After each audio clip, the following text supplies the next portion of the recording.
Bienvenue tout le monde, installez-vous confortablement, n'hésitez pas à poser des questions aussi. J'aimerais commencer par annoncer que la semaine prochaine, bienvenue Stéphanie, la semaine prochaine, le 12 juin, c'est un jeudi, je vais avoir un atelier gratuit sur YouTube et cet atelier s'appelle Apaiser le mental, régénérer l'énergie. Donc dans cet atelier, c'est un peu dans le cadre de la journée du bien-être qui est le 14, c'est le samedi, mais mon événement je le fais le jeudi simplement parce que ça me convient un peu mieux. C'est rare que je travaille les week-ends pour maintenir cet équilibre. Équilibre vie-travail. Mais dans cet atelier, je vais vous parler un peu de qu'est-ce qui se passe au niveau mental en ce moment. J'ai beaucoup de gens qui est beaucoup dans le mental, moi inclus, et comment on peut faire redescendre.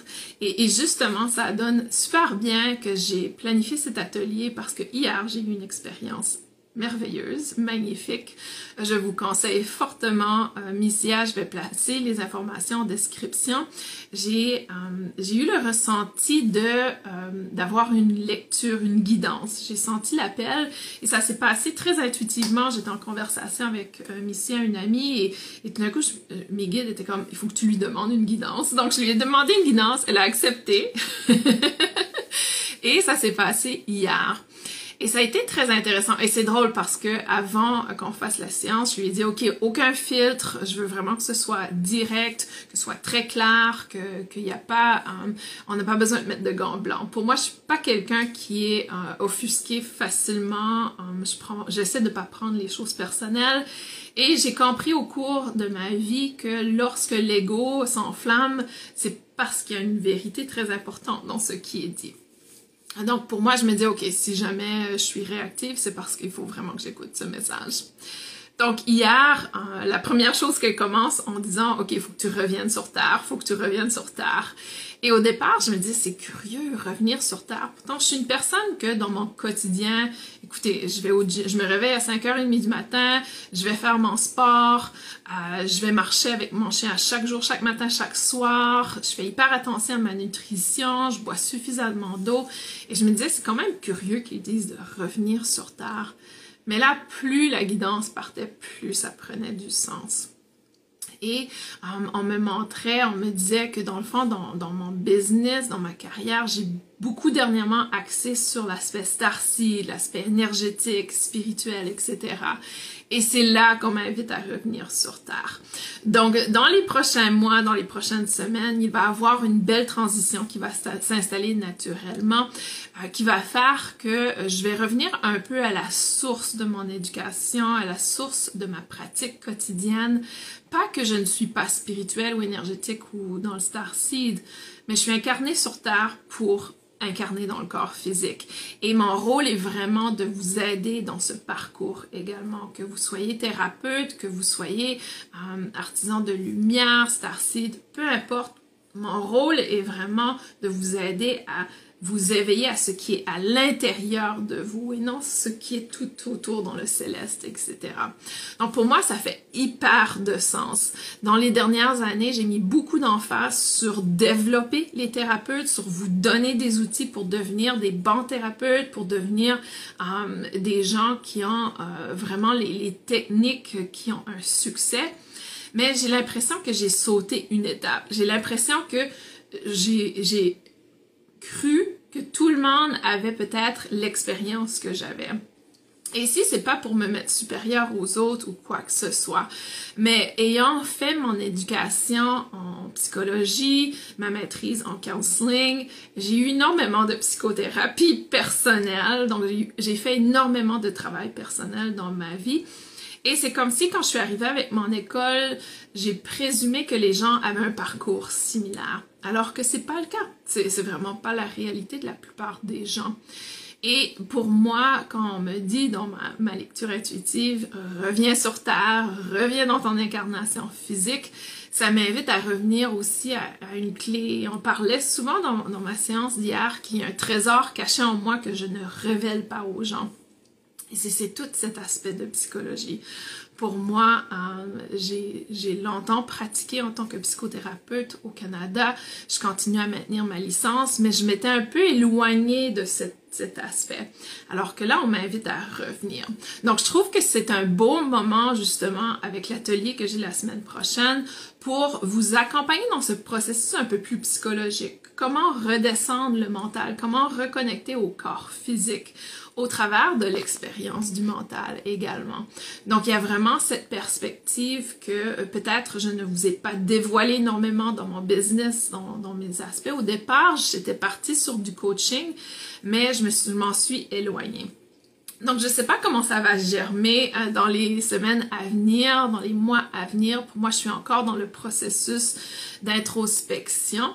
Mais je voulais le partager avec vous parce que vous faites partie de mon évolution également. Vous faites partie des gens qui me suivent et vous évoluez avec moi. Mais je pense qu'il y a cette importance à revenir à soi. Et justement, je vous parlais que récemment, j'ai été me reformer au Reiki, mais avec la lignée vraiment japonaise.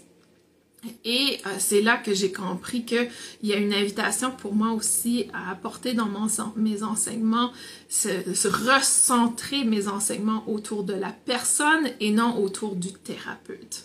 Donc, c'est ce qui va changer dans les mois à venir, dans les semaines à venir. Ce que vous allez retrouver va être beaucoup plus des outils personnels qui vont faire de vous de meilleurs thérapeutes, bien sûr, si vous êtes dans l'énergétique ou autre. Mais je pense que c'est de retourner à cette base, de revenir à soi. Ah, salut Jenny! Jenny dit que je comprends tout à fait. Ah, merci de me dire que tu es là, de partager. C'est toujours un plaisir d'interagir avec vous. Et je pense que beaucoup d'entre nous le vivent. Il y a beaucoup de gens présentement dans le domaine énergétique, dans le domaine du mieux-être, qui ont leur propre entreprise, mais qui sont invités à aller chercher autre chose. Et moi inclus, je vous avoue aujourd'hui que moi aussi, j'essaie de trouver un autre job parce que la clientèle semble baisser. Mais ce que je réalise, c'est que la clientèle baisse pour moi, le message pour moi est que je dois recadrer ce que je fais, je dois recentrer et revenir à ma base qui est ma capacité en counseling et en psychothérapie. Coucou Anne! Anne, c'est super de te voir. Donc, vraiment, c'est d'aller à cette essence de qui je suis. Coucou! Comment ça va? Ah, c'est bien, Élisée avec nous. Donc, c'est peut-être une invitation que vous ressentez aussi. Pour moi, je le sais que quand je vis des choses, d'autres personnes le vivent, c'est dans le collectif. Donc, si vous êtes avec votre entreprise et que votre entreprise, votre business semble pas fonctionner, il semble avoir un ralenti, il y a peut-être quelque chose d'autre, une ouverture ailleurs, une invitation à aller explorer autre chose. Donc, pour moi, c'est très clair que je dois recadrer mon école, mais en même temps, je l'ai fait il n'y a pas longtemps, si vous vous souvenez bien. J'ai été changer le titre de mon école pour Univers Soi, qui est tout à fait ça, c'est de revenir à son essence. Et également, je l'ai appelé École de transformation intérieure. Donc, pour moi, les choses s'étaient déjà déclenchées il y a quelques mois. Là, c'est dans l'écriture. Là, c'est dans la perspective de, OK, comment je le cadre aujourd'hui? Donc, il y a des petites choses qui vont peut-être changer. Je vous garantis que je vais continuer à enseigner le Reiki. Par contre, à partir du mois de septembre, et je vais le lancer très bientôt, à partir du mois de septembre, je vais avoir des accompagnements sous la lignée japonaise. Donc, pour ceux et celles qui souhaitent transitionner dans l'autre lignée Reiki, la grosse différence entre les deux lignées, donc, aujourd'hui, j'enseignais, tous ceux et celles qui ont appris Reiki avec moi jusqu'à aujourd'hui, vous avez appris ce que j'appelle la lignée de l'Est. C'est une lignée qui est vraiment dans l'emphase de la guérison énergétique. Donc, pour ceux et celles qui ont été formés avec moi sous le Reiki, vous avez été formés vraiment dans la perspective de la guérison énergétique.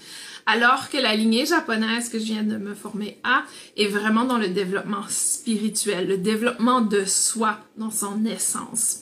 Donc, si ça vous appelle, ça vous interpelle, je vais commencer à transitionner des enseignements ou transitionner les gens dans ces enseignements à partir du mois de septembre. Si vous n'avez jamais été formé au Reiki avec moi, vous pourrez également transitionner, vous pourrez également faire partie de ces enseignements. Je vous donne plus d'informations. Coucou Sonia! C'est un plaisir de t'avoir ici. Donc, je vous donnerai plus d'informations dans les semaines à venir, mais c'est clair pour moi que je vais accompagner sous cette nouvelle lignée. Et les accompagnements vont être un peu différents. Ça va être également à distance. Et comme je l'avais fait au départ avec le Reiki que vous avez appris, au départ, je faisais des rencontres par semaine ou par mois, etc., avec le groupe qui apprenait. Donc, je vois un peu commencer à transitionner les gens au niveau 1.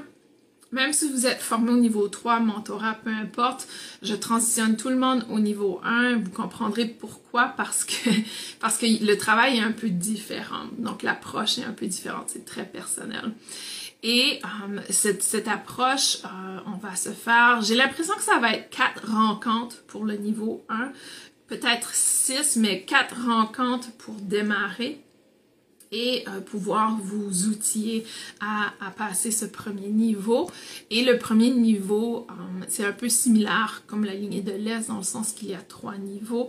Donc, je vous accompagne dans ce processus d'évolution. Donc, je crois que ça va être comme ça que je vais le présenter. Il y a dans cette lignée le niveau 1, on fait 4 réjouis, 4 initiations. Vous comprendrez vraiment le pourquoi quand j'enseignerai.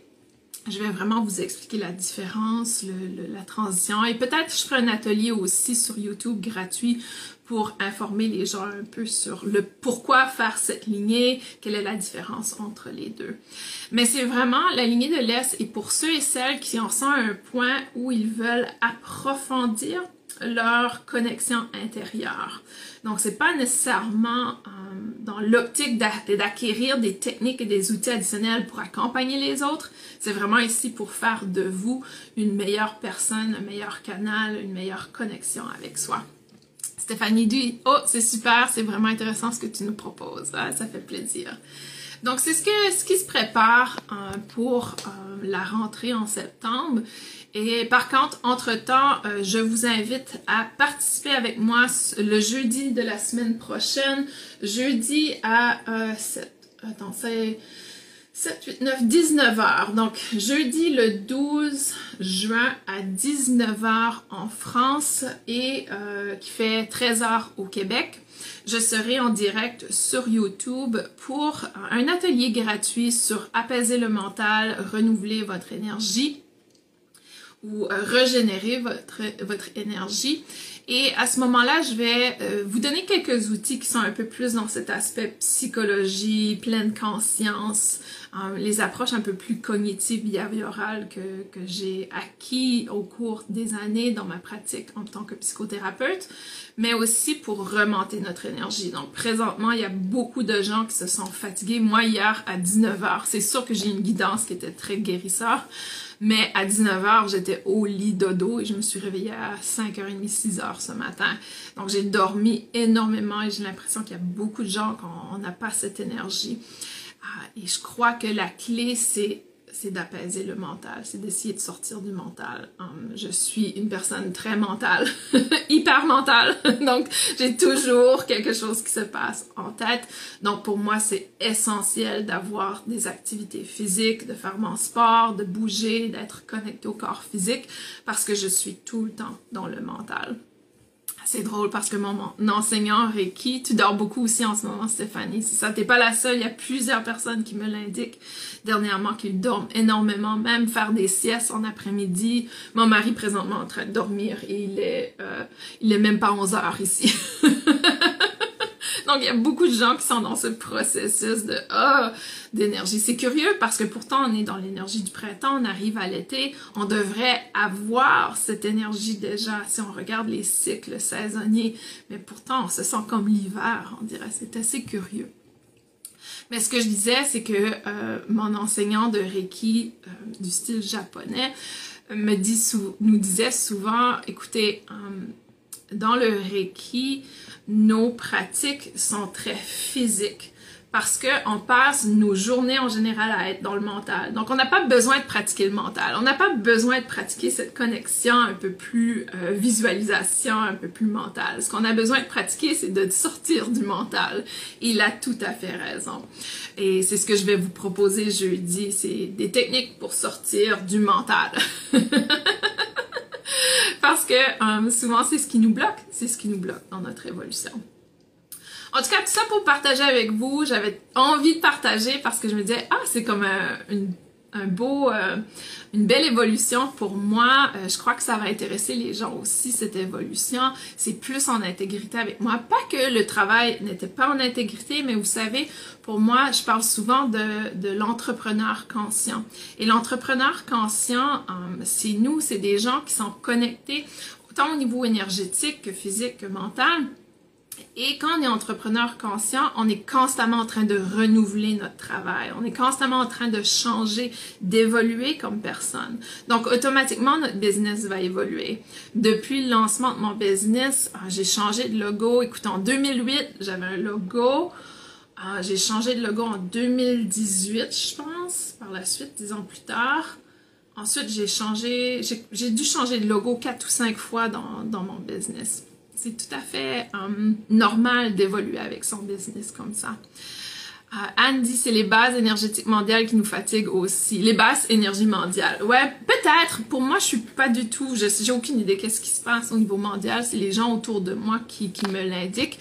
Mais c'est vrai ce que tu dis, Anne, que souvent, on est influencé par le collectif, même si on n'est pas impliqué dans ce qui se passe au niveau collectif. Mais je pense que c'est une tendance qui est en train de bouger en ce moment, absolument. Donc, tout ça pour dire que si vous cherchez une guidance, une personne qui fait des excellentes guidances, je vous conseille fortement Mysia. Je vais placer les informations en commentaire. N'hésitez pas à communiquer avec elle. C'est une personne qui a été formée sur mon école aussi. Une belle rencontre et c'est vraiment une personne magnifique qui peut très bien accompagner les gens. Donc, si ça vous intéresse, allez-y. Pour moi, ça a été formidable comme expérience. Et je vous le conseille si vous êtes un peu perdu dans le contexte, vous savez pas trop où aller. Pour moi, ça a été magique. Oui, il y a du travail à faire, donc si vous n'êtes pas prêt à faire le travail, ça ne sera pas fructueux pour vous. Mais pour moi, le travail a été est déjà en train de se faire. Ah, et c'est ça que je voulais partager avec vous. Je voulais partager ça avec vous. Donc, elle m'a donné une tâche à faire, des lettres à écrire, etc. Et j'ai commencé la première lettre, j'ai 3 ou 4 lettres à écrire. Et j'ai commencé une première lettre. Et aussitôt que j'étais en train d'imprimer la lettre, parce que pour moi, je trouve que c'est plus facile d'écrire sur l'ordinateur, d'imprimer. Donc, j'imprime la lettre et j'entends « ting » sur mon téléphone. Et je vais voir et je regarde et c'est un emploi que j'ai appliqué, donc j'aimerais reconnecter avec l'aspect psychothérapie. Donc pour moi, la meilleure façon d'évoluer et de reconnecter, c'est de devenir à contrat avec des organisations qui ont déjà une clientèle. Donc, j'ai appliqué pour être à contrat avec cette compagnie qui s'appelle Online Therapy. Donc, c'est de la thérapie en ligne qui se fait pour, on doit être psychothérapeute pour travailler pour eux et avoir notre licence au Canada, aux États-Unis ou en Australie, je crois. Donc, un des 3. Moi, j'ai été sélectionnée pour le Canada parce que c'est là que je suis certifiée, que je pratique. Et de toute façon, je vais être au Canada cet été. Donc, ça fait du sens.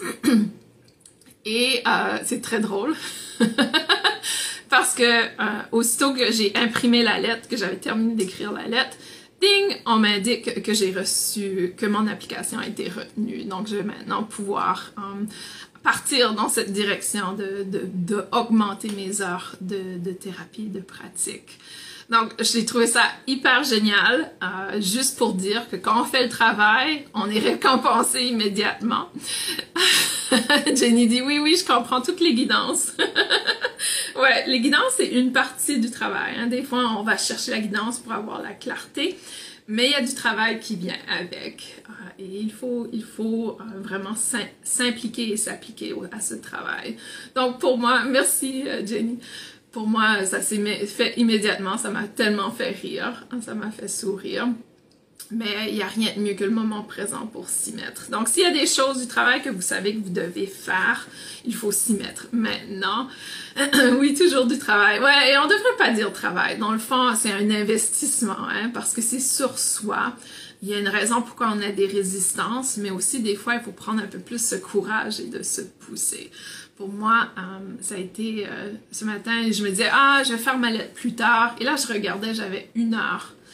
J'ai 1 heure, pourquoi je commence pas au moins à écrire la lettre? Et j'ai eu le temps d'écrire la lettre au complet à l'intérieur d'1 heure. Donc, tout ça pour dire que la guidance aide, mais aussi ça vient ancrer des choses qu'on sait déjà. Je vous dirais que 90% des choses qu'on m'a dit hier pendant ma guidance et des choses que j'ai déjà entendues. Mais le fait de le réentendre, le fait d'avoir cette position et aussi l'approche Amicia me parle énormément. Donc pour moi, et c'était probablement le bon timing aussi, hein, il y a des moments où c'est juste pas le bon moment, c'est juste pas le bon moment pour mettre en place. Et c'est ok ça également.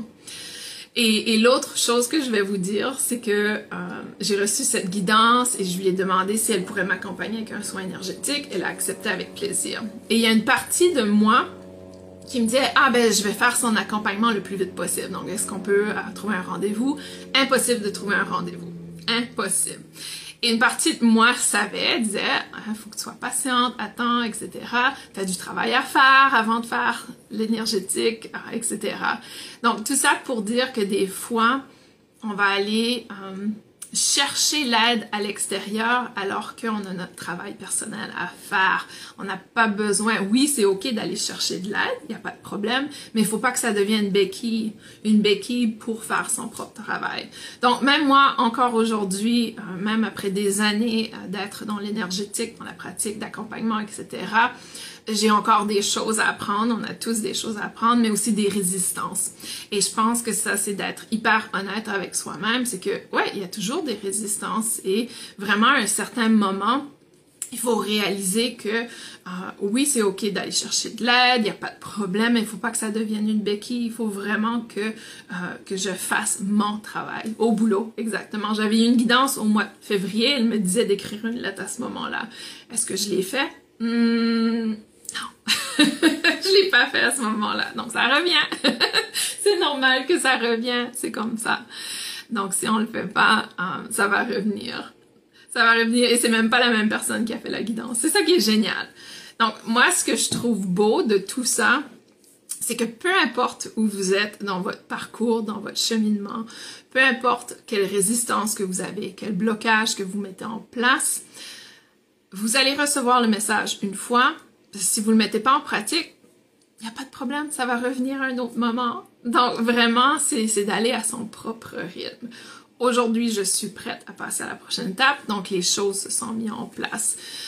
J'ai finalement entendu, donc c'est une chose d'entendre, mais c'est une autre chose d'intégrer le message qu'on reçoit. Je le savais au mois de mars qu'on me l'a dit qu'il fallait que je le fasse. Je savais que ça faisait partie de mon parcours. Mais là, on décide de ne pas le faire et on oublie complètement la guidance. On reçoit une autre guidance et on se dit « Ah ouais, c'est vrai, j'avais reçu ce message-là et je ne l'ai pas fait. » Donc, pour moi, je trouve ça magique et magnifique de savoir, de reconnaître que peu importe si on ne met pas en pratique quelque chose, si on ne le met pas en place, ça va toujours revenir. On aura toujours l'opportunité de prendre cette voie. Vous voyez, même si au mois de mars, j'ai pas pris la voie directe vers mon évolution, j'ai choisi de rester dans la résistance, de rester dans mon quotidien, la voie s'est présentée à un autre moment. Donc, pour moi, ça, c'est important de le reconnaître, que même si vous dites non aujourd'hui, c'est ok, ça va se représenter à un autre moment. C'est pas une chance, vous n'avez pas juste une chance de prendre cette voie d'évolution, vous pouvez la prendre à tout moment, et ce moment, il va se présenter à vous quand vous serez prêt, ou peut-être qu'il y aura encore une résistance à ce moment-là. Et ça, c'est pas grave. Je trouve que c'est vraiment pas grave. Il faut pas être dans cette perspective de regretter, ah, j'aurais dû, etc. Ou peut-être dans la perspective de regretter ou d'être dans la déception. c'est pas important. Mes guides me disent toujours qu'il n'y a pas de mauvaise voie, il n'y a pas de mauvaise direction. Par contre, il y a des détours. Mais même dans les détours, on apprend. Même dans les détours, on va venir accueillir des nouvelles informations, des nouveaux outils, des nouvelles choses. Donc, même s'il y a un détour, on va quand même aller chercher des informations et des expériences. Anne dit, le temps et l'espace n'existent pas dans l'énergie. C'est ça. Tout ce qui doit arriver, arrive. Exactement. On fait des choix, on passe vers certaines directions, mais au travers de ces choix, on va chercher d'autres outils, d'autres choses, d'autres connaissances. Donc, je voulais partager ça avec vous aujourd'hui. J'espère que vous allez passer un magnifique week-end. Si vous ne pouvez pas participer avec moi en direct la semaine prochaine, n'hésitez pas à réécouter la rediffusion. Elle sera disponible sur YouTube. Je vous placerai tous les liens en descriptif. Si vous écoutez en direct, ce sera disponible d'ici 1 heure. Je vais tout ajouter la description. Et vous pourrez aller voir sur mon Instagram pour l'information. Je vous envoie plein d'amour. Merci de m'écouter et je vous dis à très bientôt.